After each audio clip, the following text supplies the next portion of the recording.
अस्सलाम वालेकुम। अच्छा, वो टॉपिक का नाम है न्यूक्लिक एसिड, जो कि बहुत आसान और सिंपल सा टॉपिक है।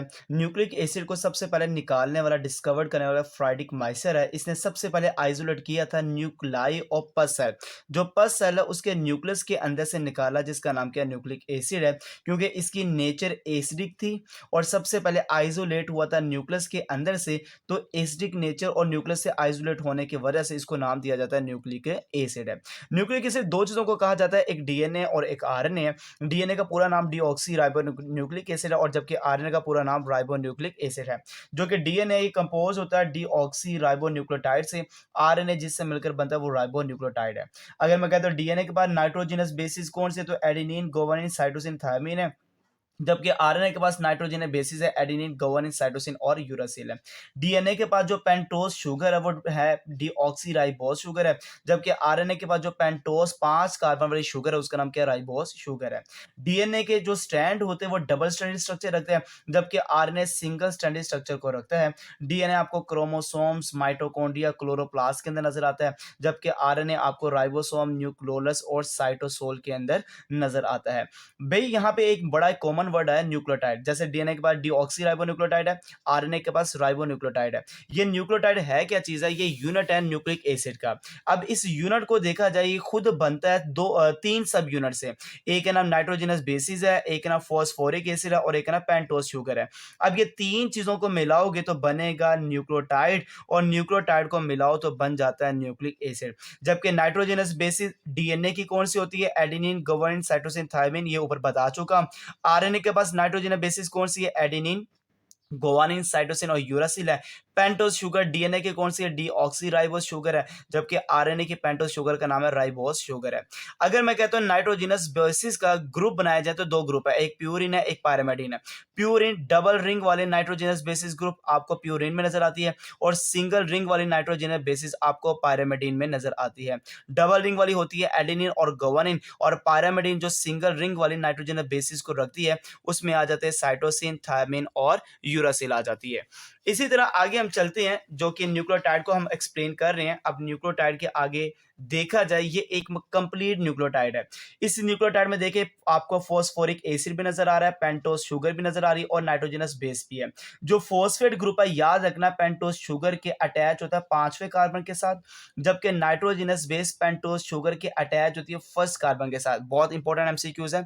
अगर नाइट्रोजनस बेस नजर आती है तो पहले कार्बन के साथ अटैच है, जबकि फॉस्फेट ग्रुप 5वें कार्बन के साथ अटैच होती है पेंटोस शुगर के साथ। ये आपके सामने जो स्ट्रक्चर मैंने बनाया इसको न्यूक्लियोसाइड कहते हैं। अगर फॉस्फेट अटैच नहीं है तो आप इसको न्यूक्लियोसाइड कहते हैं। मतलब कॉम्बिनेशन ऑफ पेंटोस शुगर और नाइट्रोजनस बेस, दो चीजों के मजमूए को, कॉम्बिनेशन को नाम दिया जाता है न्यूक्लियोसाइड है। मैं बात करता हूं आपके सामने डीएनए की। डीएनए क्या चीज है, डीऑक्सी राइबो न्यूक्लिक एसिड कहते हैं। ये वरासी मटेरियल है, हेरिडिटी मटेरियल है।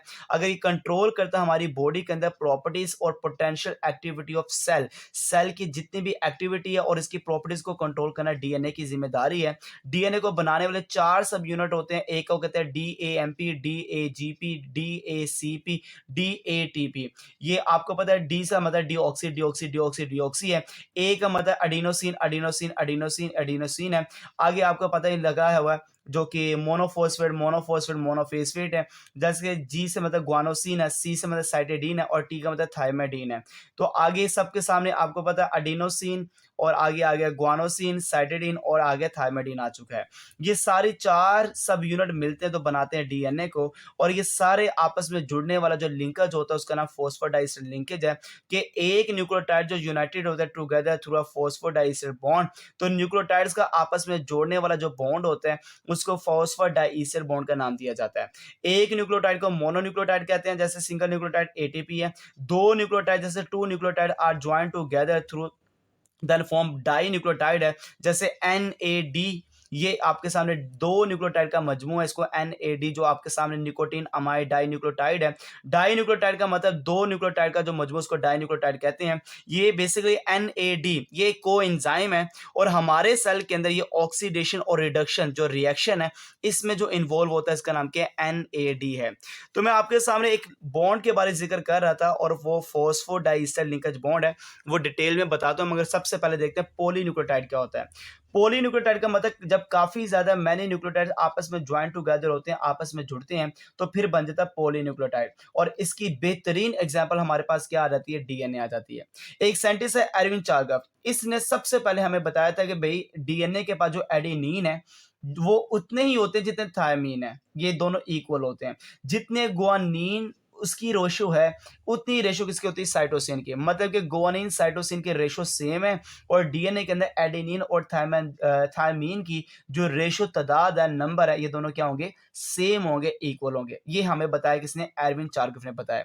मॉरिस और रोजलिंड, ये दो साइंटिस्ट, इन दोनों ने एक्स-रे डिफ्रैक्शन टेक्निक को यूज़ करके हमें डीएनए का स्ट्रक्चर डिटरमिन करके बताया, हमें दिखा के दिखाया कि डीएनए ऐसा होता है। एक्स-रे डिफ्रैक्शन को यूज़ करने वाले रोज़लिंड और मॉरिस हैं। इसके बाद एक आया था वॉटसन और क्रिक मॉडल, जिसको स्केल मॉडल का नाम भी दिया जाता है, जिसने बताया कि जो डीएनए है, ये कंपोज़ होता है, 2 लंबे-लंबे स्ट्रैंड होते हैं, जिसको पॉलीन्यूक्लियोटाइड स्ट्रैंड कहते हैं। ये दोनों स्ट्रैंड आपस में बलदार हैं, ये डबल हेलिक्स फॉर्म में, कॉइल्ड फॉर्म में होते हैं। दोनों स्ट्रैंड देखिए एंटी पैरेलल है, एक 3 प्राइम एंड से शुरू होता है, 5 प्राइम पे एंड पे खत्म होता है, और एक 5 प्राइम एंड से शुरू होता है, 3 प्राइम एंड पे खत्म होता है। ये दोनों एंटी पैरेलल होते हैं। और अगर मैं कहता हूँ ये दोनों स्ट्रैंड को आपस में हेल्ड टुगेदर करने वाला, जोड़ के रखने वाला हाइड्रोजन बॉन्ड होता है। एडेनिन हमेशा जुड़ता है थायमीन के साथ और 2 हाइड्रोजन बॉन्ड होते हैं, जबकि आपके सामने गुआनिन ऑलवेज ऑपोजिट होता है साइटोसिन के साथ, और इन दोनों को जोड़ने वाले 3 हाइड्रोजन बॉन्ड होते हैं in between guanine and cytosine. ये जो आपके सामने एक टर्न है, इस एक टर्न के अंदर 10 नाइट्रोजनस बेसिस होती हैं, और इन दोनों स्ट्रैंड का जो डायमीटर है 2 नैनोमीटर है, और जो एक इसकी लेंथ होती है, ये लेंथ कितनी है? 34 एंगस्ट्रॉम है। 1 angstrom is equal to 100 millionth centimetre के है। तो ये आपके सामने मैंने एक्सप्लेन किया वॉटसन एंड क्रिक मॉडल, और ये डिटेल में टॉपिक एक्सप्लेन किया nucleic acid plus nucleotide plus DNA, मगर आरएनए मैंने आपको एक्सप्लेन करना, जो कि बहुत आसान टॉपिक होने वाला है। जज़ाकल्लाह खैर।